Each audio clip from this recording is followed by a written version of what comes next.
It's not just talking about getting more business, because they'll burn out on that and just be fine.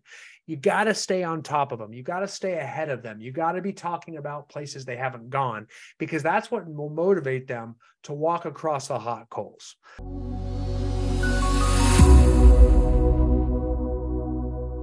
Hey guys, it's Brian Icenhower. Welcome to the show today. Kind of excited about today's topic. Today, we're going to talk about how to train top realtors, the higher performers, the high producers. How do we train them? How do we coach them? How do we educate them? This is a big one for real estate leaders everywhere. And quite frankly, if you're a real estate agent, you should be listening to this too, because this might give you some motivation and some self-awareness, as a matter of fact, too, because it's a little different approach with top performing agents or higher producers or experienced agents. It's a different mindset. We at Icenhower Coaching and Consulting, we coach the largest number of the highest performing agents, brokers, and teams in North America. I mean, very often in any multiple listing service in any given state or province, we coach one of the highest performing agents or teams or brokerages in that area. So it's kind of our specialty. And there's a lot of great coaches out there, don't get me wrong, and a lot of great coaching companies, but oftentimes people will coach with them for a while and they will actually move to Icenhower. And when they want to go to that next level, because of the amount of systems and procedures that we put in place to really systematize the approach, that's the important thing. And here's why. It's because it's what top producers want. They don't necessarily just always want more business.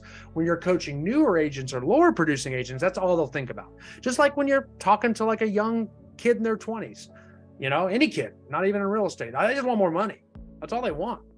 But as you get older, you start wanting other things. You start to know what you want more. So you start to know, I want to do this type of work more, and maybe not that type of work more. But when you're a young kid, you don't care. You'll do anything, whatever gets paid the most. Same with agents. They know what they want and like and dislike in real estate, and it's different for everybody, right?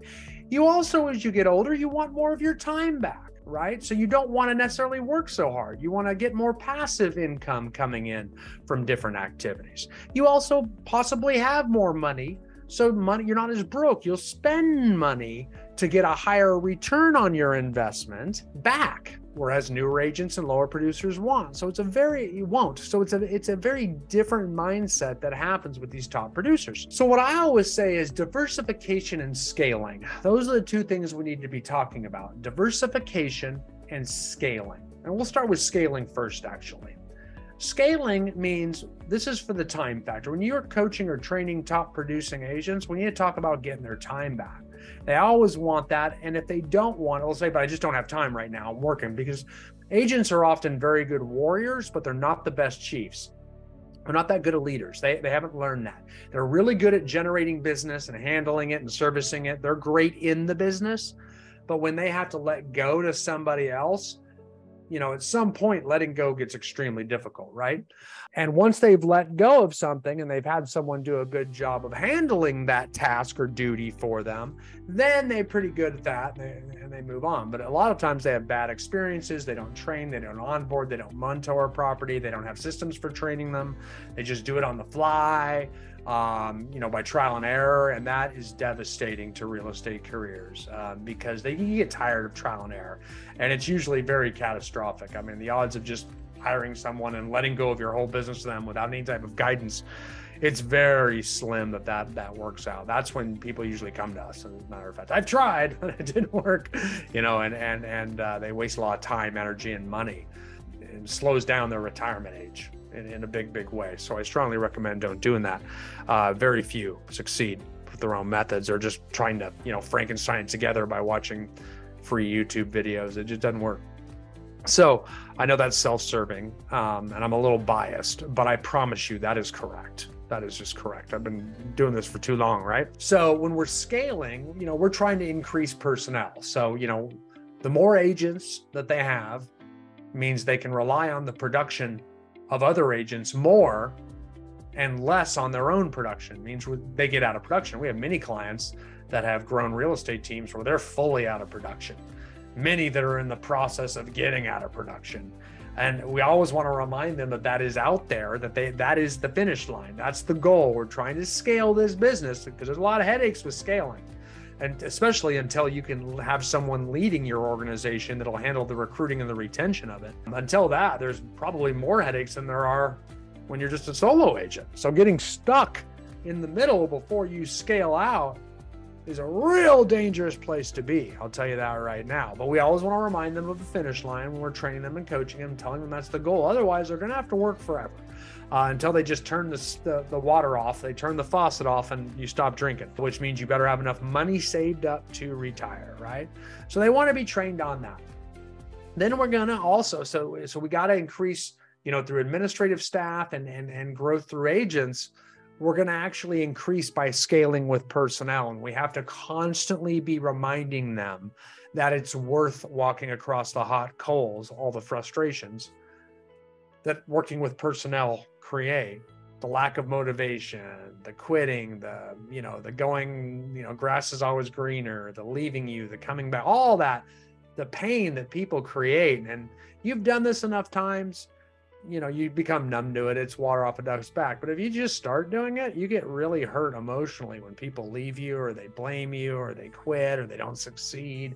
It's extremely hard early on. So you got to be patient as a leader and a coach through that, because it isn't until they go through a lot of that they harden and they just realize, hey, it really is a numbers game. And all those people, I made it about them and I just got to be for the people because I have a kind heart. And you start to learn they really are just numbers and there's percentages here. And you can't be that vested in people. You really can't. You can care about them, but they've got to meet you halfway. If they don't do their part, man, you gotta learn to disconnect there, or you will burn out, and your family and your retirement will pay for it, and that'll cause massive resentment and cause you to even hate those people more. So I'm looking out for you when I say that. To some degree, you got to make them do their part, and you got to grow numb to the people and realize, hey, maybe this one just didn't work and move on. And I remember when that happened to me about 15, 20 years ago. And I was just like, whoa. And all of a sudden I had a superpower. I was like, you're right. I mean, I just gotta, so, it still happens to me and I still can fall into that trap a little bit emotionally, but I usually catch myself pretty quick and say, this is part of the game, move on. I've toughened up that way. And boy, do you become more effective as a leader, more confident as a leader when you acquire that superpower, right? So that's scaling, right? The other important part is diversification, right? So let's move into diversification. Diversification is we got to at least, show them that there's other pillars of income, right? So at ICC, we do this all the time. We're making sure our agents are like acquiring investment properties, whether it's apartments or, rentals or fourplexes or multifamily, or investing in something, right? So they can see passive income, that all these headaches and frustrations of working with people and growing is actually building assets for them. And that motivates them. So you always want to make sure that's a piece of it, is diversification. Diversification comes in lots of different ways. That's probably the most common way right there is, buying investment properties, but some of them flip on the side and funds their flipping business, because they need down payment money to start out with these flips. And that's a great way to do it, if they don't want to use other investor money. So that's a big one. Probably the most common one we have outside of just buying investments is mortgage, is helping them open up their own mortgage companies to run alongside their team or their brokerage. That's a huge one. They can do that. They can open up we've even got agents that have their own mortgage companies in between. And that is something that's done. In fact, we even actually own a mortgage company at ICC and help many of our coaching clients across North America. It's kind of mortgage in a box. They can open up their own mortgage company right alongside their business. We do that. It's very easy and we can coach them on it that way. We do it with insurance companies because people need homeowners insurance and property insurance. Same thing. We actually have a company we work with that way for our clients. But again, you can just open up your own to people Property management's another pillar of income that does bring you a lot of business as well too. We have a lot of clients open up property management, land development, subdivision development, getting new subdivision accounts. We have builders, we have developers, we have subdividers, all of those different things we coach and train on at ICC. And a lot of our clients, once they get out of production, they'll actually then spend their time opening up those other businesses and creating other pillars of income. And they'll keep moving and all, the team runs itself, the brokerage runs itself.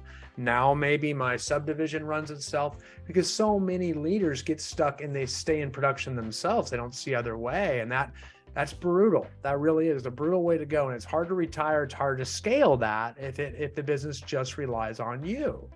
So you can't move into these other pillars. You can't. And it's a really strange phenomenon out there, but we've got to diversify. And that diversify provides the motivation to scale and get out of production. That's the key thing there. So so we always have to remind, hey, once we do that, you can focus on that. Once we do that, you can focus on that. And you know, as you're scaling out and you're working less and less, because that happens too, it doesn't happen all at once, you can start dipping your toe in the water and start working over there and start moving. And now you're a real estate mogul. Now you're opening and owning lots of different companies. And that's the path a lot of my coaches were on and have done. Myself included, I own lots of different real estate companies that I built because I scaled and got out. And you'll see certain people that are great warriors, but not good leaders, are still stuck in those mindsets. And if you're there, man, get a coach, because you get someone to help you work through it. We all had them, man. Success leaves clues. You got to pick them up though. So that's the idea. So we diversify and succeed that way, right? So we move from scaling to diversification into success. And that means passive income that you just receive from not having to work at all. So you get your life back through that. So you're creating different pillars of passive income that way. And it goes on and on and on with all that. I mean, we got people that create staging businesses, home disclosure businesses, all these different businesses that you can create that works right alongside of your real estate company. Or, you can just, be a mom or, retire and go live on an island, whatever you want to do. That may be the motivation all you need. But when we're training top agents, these are the things we need to be talking about. It's not just talking about getting more business, because they'll burn out on that and just be fine. You got to stay on top of them. You got to stay ahead of them. You got to be talking about places they haven't gone, because that's what will motivate them to walk across the hot coals. That's what'll do it. You gotta always be talking about what the finish line could look like. You gotta paint a real clear vision of that, because that's what'll keep people focused. Keep the blinders up, right? You ever see racehorses? They have those blinders that they wear so they can't see the horse next to them, so they don't ever know if they're in the lead, and they'll just keep running real fast because they're just focused that way. We always want to keep our blinders focused on that finish line, so we don't let other side distractions and problems that arise distract us from that end all goal. And our finish line is those passive streams of income, so we can stop working so much ourselves and get on with the life we want to enjoy. That's what top producers want, gang. So we got to talk about scaling and diversifying to get there. I hope this helps you guys coach and train top producing real estate agents in the future. Okay, can't wait to see you guys next time.